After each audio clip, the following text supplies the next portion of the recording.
Good morning, everybody. Today is the next day.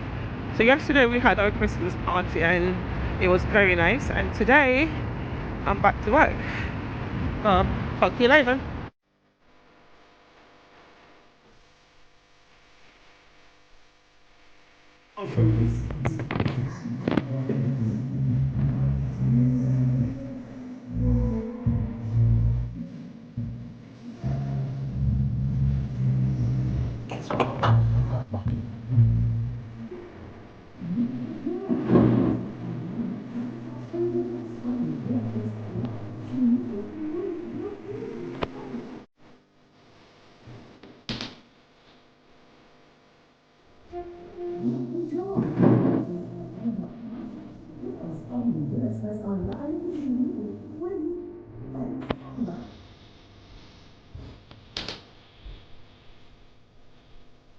Hi everybody, I just got home from work and I am hungry and I think I'm gonna make tacos, tacos, tacos for dinner tonight. So I hope you guys have something to eat.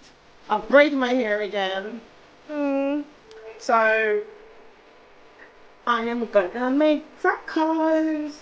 So I'll see you in a bit. I hope you guys are okay.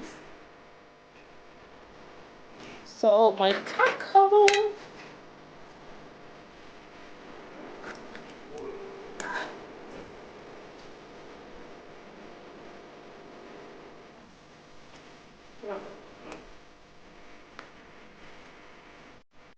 So you said I'm making tacos, so there you go. Just got on from work, tired as ever, and I thought, why not? Fancy a bit of taco, can't be bothered with rice and all of that sort of stuff. Something fun and exciting. And that's me some tacos. Yeah. And that's done. So it's a little bit done too much, but I did a lot over there for, yeah, and that's it. Good morning, everybody. On my way to work. And yeah, the weather is not looking good either. It's very cold. There you go.